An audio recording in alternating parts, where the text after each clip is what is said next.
Chapter 18, Pixie. "We're going to walk to the pond," I told Mom. I figured it was best not to mention that we'd been inviting Styx to come along. "Fishing?" Mom asked, wearing half a smile. "We liked to go fishing, but we never came home with any fish." "Yep." We scampered through the woods, lugging our 3 poles and the ever-important catch bucket. The path to Styx's place was familiar now, although we had never actually been all the way to Styx's house. He generally met us at the usual tree, aka his office. Today we skipped right past the copse of birch trees and into the clearing. Unlike on our side of the woods, it didn't open up into a whole neighborhood full of houses. There was just one house carved into a small break in the trees. A long dirt driveway snaked away toward the nearest road. Styx's house was mostly brown, a mix of fake wood siding and peeling paint. The area around the house felt more hushed even than the woods, which was strange. We paused in the yard. Maybe if we lingered here, he would appear. The house had a huge wood-planked back porch that looked more like a front porch, the way it stretched all along the width of the house and was kind of narrow. It took 4 steps to get up to it, and it was covered with thin sheets of something that looked like plywood. Painted brown, of course, held up by a series of metal pipes as thin as dowel rods. All in all, the porch had the effect of a cool-looking clubhouse. It made the house seem less real or something. Not quite a place where anyone could live, actually. Bobby Jean glanced at me, uncertain. "So, should we knock?" Styx was our friend, our business partner too. Why did it feel like we were trespassing? Yeah, I guess. The door was open, with the screen door closed and latched to keep bugs out. A knock on the screen door frame had a hollow sound, not nearly as definitive as knuckles on wood. We waited. Through the screen, we could see a hallway leading toward a kitchen. An up staircase occupied part of the view. "Maybe he's not home," Bobby Jean suggested. I didn't like the thought of Styx somewhere else in the world exploring without us. I clapped my fist against the screen door a second time. A girl floated into view. She was small, blonde, and frowning. "Please continue to wait," she said. "I'm not dressed for company." She flitted away like some sort of wood sprite. She wore jeans shorts and a thin white tank top, and a long garland of flowers draped over her elbows like a feather boa. Petals trailed behind her up the stairs. Bobby Jean stared after her. That was strange? Strange didn't begin to cover it. "Maybe this isn't his house," Bobby Jean said. "We don't really know for sure." But it had to be his house. This was where Styx always came from, so this was where he must be. Sure enough, the next thing we saw was Styx Malone himself. He bounded down the stairs, thumping with each step, unlike the girl who hadn't made a sound. "Oh, hey guys." He popped out and joined us on the porch. "Hey, Styx." He smiled then in a way that made him look younger. "I wasn't sure after last night with your dad." "We're going fishing. Want to come?" I cut him off. The space between Styx and us was supposed to be different than home. With Styx, we were free in every possible way. Styx furrowed his brow and pulled in his lip.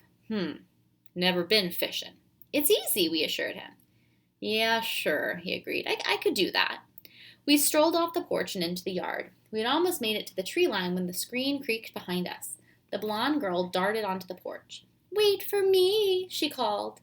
She was still, excuse me, she was still wearing the jean shorts, but no longer carrying the floral boa. She now wore a feathery tank top splashed with all kinds of colors. Around her waist bloomed one of those starchy pink ballerina skirts. Dressed for some company meant impersonating a crazy flower, apparently. "Who's that?" Bobby Jean said. Styx turned. "That's my sister." "What?" Bobby Jean blurted. Probably on account of the fact that Styx was dark as night and she was lighter than milk. Bobby and Susie and I were pretty much the same sort of middle ground. "Sister," Styx repeated, drawing it out like Bobby Jean was slow. "You know, the girl with the room next to mine? Causes me pain in my butt?" "Oh," Bobby Jean said, "sure." She twirled her way closer. The sequins on her tutu caught the light and glinted like jewels. She spun dizzily to a stop in front of us. "I'm Pixie," she chirped. "Who are you?" Bobby Jean snickered. Styx fixed him with a long, sharp, pinning stare. "Sister" was all he had said, and from that moment on, neither of us ever said another word against her. It would be a while before we learned how deep it went, but once Styx found a thing to like about you, he had your back for life. "Caleb, Bobby Jean," I said, pointing to us in turn. Pixie wore a zebra-striped headband and black and pink mouse ears poking up off it. She was my age, I guess, though all the twirling made her seem more like a little kid. "Her name is Penny," Styx informed us. Call me Pixie, she insisted. Are you going to tell them why? Styx said wryly. Pixie crossed her arms. It's personal. Styx had this little smile on his face now. It was funny. He seemed like a different kind of guy with her around. Softer, but no less cool. I didn't really care what her name was. The thing that seemed worth explaining to me was the mouse ears. We're going fishing, I informed her. Dealing in facts seemed wise at this juncture. Fishing is cruel. The words floated up out of the whirlwind that was Pixie. Bobby Jean chimed in. Not the way we do it. I laughed. Styx cocked his head, curious. Pixie paused her twirling and regarded us more seriously. I can see why Styx finds you interesting, she said. Penny! A woman's voice echoed from within the silent house. Get a move on, Miss Thing!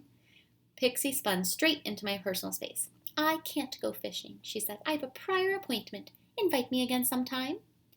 I wasn't 100% sure we'd invited her this time. Yeah, cool, I said. The screen door creaked and the woman emerged. From this distance, she was barely more than a silhouette in the shadows of the porch. She appeared compact and plump at the same time, like a snowman on stilts. When she poked her head into the light, she had long, light hair, much more similar to Pixie than Styx. Pixie spiraled away from us, glinting and glittering. The little girl really knew how to make a show-stopping entrance and exit. There was something to that, I supposed. How'd you end up with a sister? Bobby Jeans asked. You live long enough, you pick up a few things, Styx said, raising a shoulder. Chapter 19. Gone fishing? Bobby Jean handed Styx the third fishing pole, and we traipsed into the woods. They kept on talking, the two of them, but my mind drifted. I was thinking about things, like how to make an entrance and the line between special and weird. I didn't know there was a pond, Styx was saying, and I thought I'd explored the woods pretty well. It's not even that far, Bobby Jean assured him, but you have to walk the exact right way or else you'll never find it. Our pond was nestled in an unusually dense section of woods. The land surrounding it was rockier than any other place we knew, and the path to it branched off underneath a massive falling oak that looked somewhat like a mermaid, if you squinted. It was strange approaching it from the other side. We had to keep turning around to look for our usual landmarks, but we eventually found the mermaid tree. There she is, Bobby Jean sounded relieved. We ducked under and the path continued. Styx seemed impressed with our navigational know-how. Flora and fauna covered. The woods thickened briefly. Then the leaves opened up and the sky returned in all its midsummer glory. The pond was large and deep enough to swim in, although we weren't allowed to swim alone here. Last summer we tried to argue that we weren't alone because we were together, but that got no traction with Mom. Our favorite spot was at the mouth of the brook that trickled over the rocks and into the pond. It was a very small waterfall, but it was ours. We liked to sit on the log that jutted out across the brook and let our legs dangle into the water. Here, we told Styx. We laid down the fishing poles and climbed up onto the log. Bobby Jean went first, which put me in the middle and Styx on the end. That was how I wanted it. Our legs went down far enough to touch the brook water. Styx's went all the way down to touch the top of the pond. He braced his hands against the log as if to push himself off into the water. Looks good enough to swim in, he mused. We don't usually swim, I blurted out before Bobby Jean could say we weren't allowed. Styx nodded, and we didn't bring towels or anything. Next time. Next time, I heard myself saying. Bobby Jean cut a glance at me, but he didn't speak. Maybe he was imagining how good it would feel to pop off our shirts and shorts and take a quick dip. Maybe we couldn't consider ourselves alone since Styx was with us. So what do you guys do when you come here? Talk about stuff, Bobby Jean said.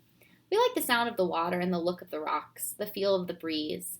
It was like being in a different place. Not home, but not away either. Who would win in a fight, I suggested. Wolverine or Batman? Wolverine, Styx said, at the same time as Bobby Jean said, Batman. Wolverine is wild, invincible, victory is in his bones, literally, Styx insisted. This was the position I always took. Secretly, I was glad Styx agreed. Bobby Jean countered, Batman has gadgets for everything and an unlimited budget. That familiar debate alone chewed up a good 10 minutes. Then we took turns suggesting and voting. Luke Skywalker or Princess Leia, Bobby Jean said. Luke from which movie and Leia from which movie? Styx asked. You gotta be specific. Oh, I liked that. Styx was making this game more fun. We had a whole debate out of which Luke and which Leia were most powerful. Underdog or Rocky the Flying Squirrel, Styx suggested. Who? We asked. Styx shook his head. Too vintage, never mind. How about Wonder Woman or Mystique? Mystique's a shapeshifter, so she always wins, I said. She can look like anyone. Fair point. But what if she's another shapeshifter? Or what if she's against another shapeshifter, like Amethyst from Steven Universe? Whoa, that was a good one, too. Styx was on a roll. Princess Leia with a lightsaber versus Princess Leia with a blaster. That's a good one, I mused. Lightsabers are stronger, but Leia is more skilled with a blaster. Wait, what? You can't make it a person against themselves, Bobby Jean protested. Why not? Styx argued. It's all made up. Bobby Jean was confused. Nobody fights themselves. Everybody fights themselves, Styx answered. It's the human condition. But shapeshifters don't have to, I suggested, because they can just change whenever they want. If only it was that easy for the rest of us. Here we go, Styx said. Mystique shapeshifted to look like Leia with a lightsaber versus Amethyst shapeshifted to look like Leia with a blaster. We stared at him. This was beyond next level. He just upped our game like a boss. Bobby Jean frowned. You're messing up the game, he said. It's supposed to be easy. The water in the brook gurgled and the frogs splashed. Squirrels darted in the trees, stirring the leaves. Birdsong echoed and all the sounds of summer. But nothing was the same. My mind spun around everything Styx's question stirred up. Bobby Jean was wrong. It wasn't too complicated. It was genius. Chapter 20. Happy Endings. On Saturday, we walked back to the farmhouse, lugging the fixed wagon and all the truck parts. The busted-up riding mower and the rusted-out pickup still stood waiting right there at the corner of the cornfield and cornfield. Bobby Jean eyed the mower. Are you sure this thing is fixable? I checked it out, Styx said. Nothing wrong with it except it's got a busted motor. We left the wagon there, since no one was likely to come by in the time it took us to make our deal. We crossed the field and knocked on the guy's door. First we heard barking, then pawing and whimpering. Through the door. Down, girl! Finally the door opened up. He was a thin man with a ruddy, square face. He had a brightness behind his eyes that struck me as unusual. His outfit was very unusual. Roughed-up overalls of denim so faded it was almost white, and sturdy outdoor boots. Oh, it's you, he said. He worked his jaw like he wished he had some chaw going. Yeah, Styx said. Told you I'd be back. These are my associates. He indicated us. Pleased to meet you, sir, we said.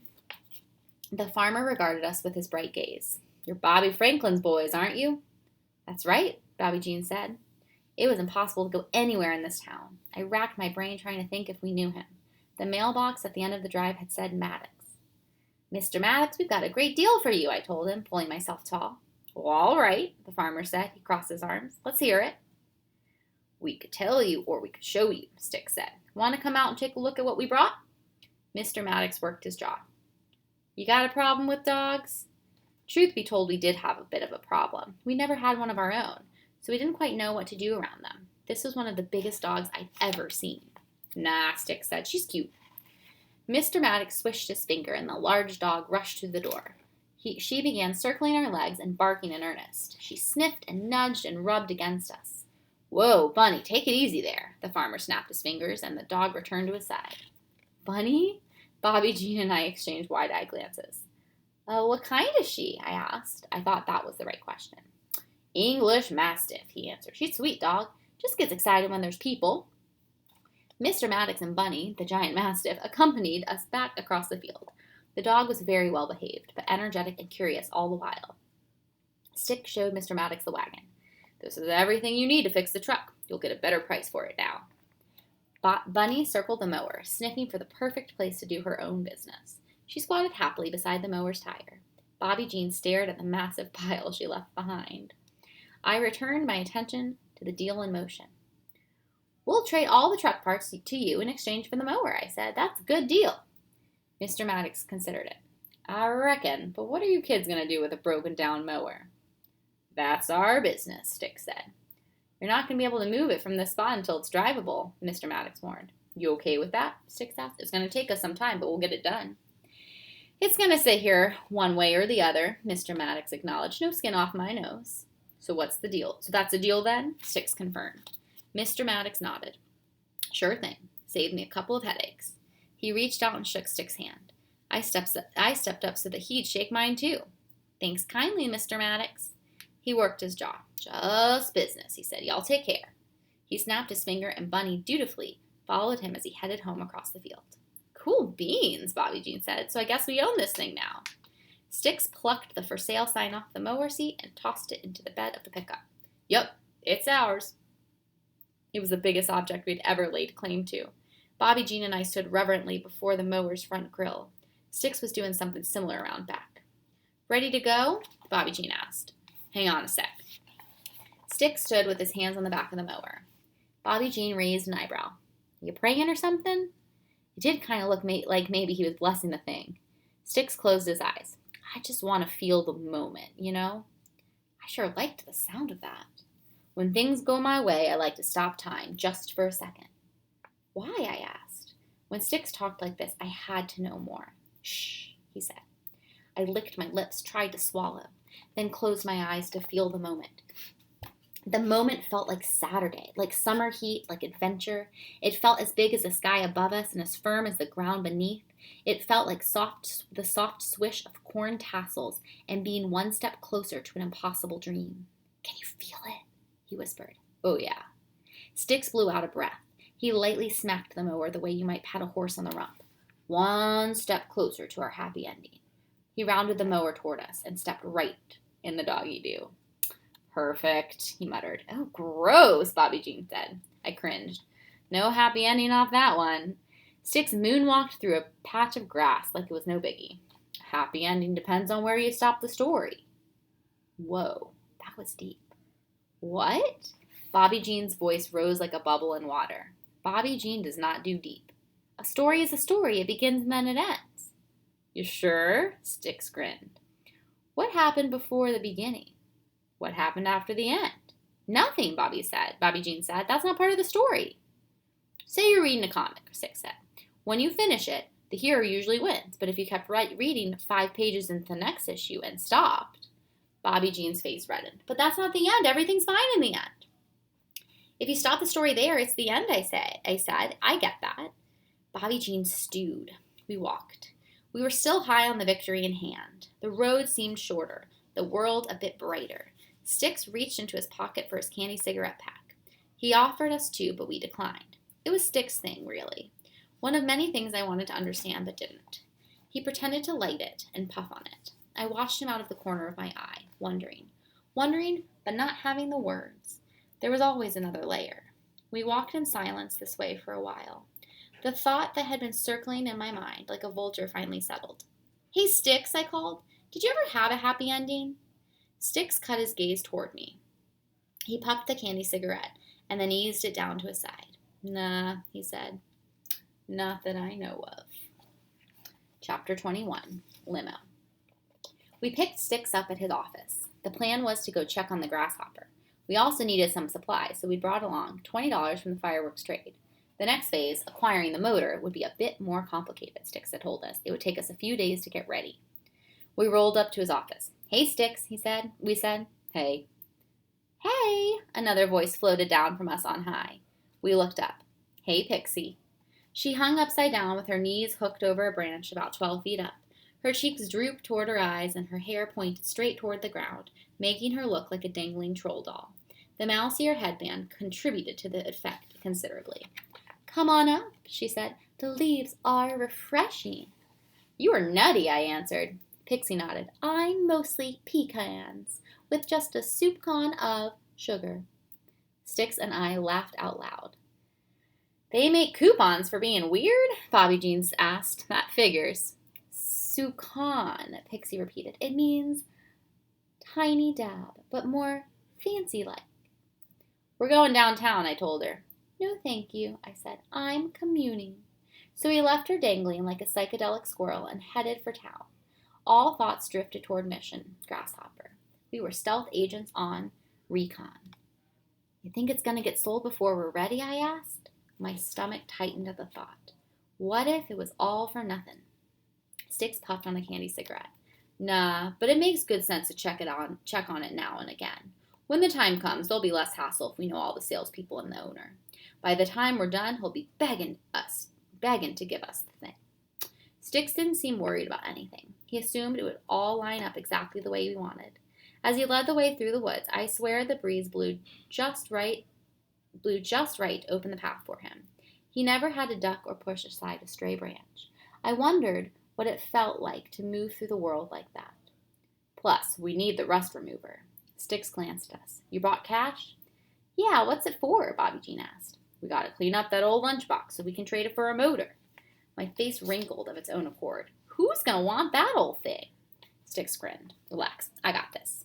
We took our usual route downtown and ran into a bit of a crowd.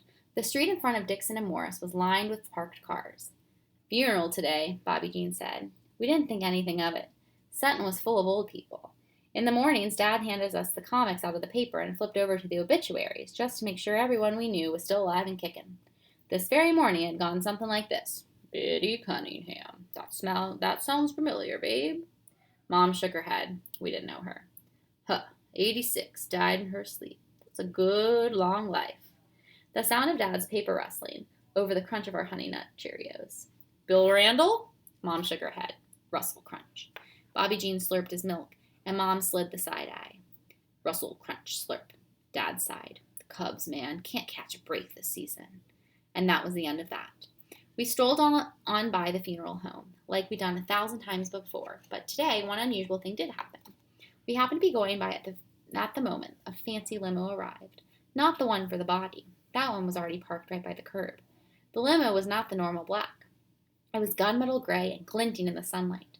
A uniformed driver slid out from behind the wheel. He came around and opened the back door, then stood beside it, waiting. We scampered past trying to look at the limo, but also stay out of the way, out of respect and stuff. Whoa, check out that limo, I whispered. Totally. So shiny.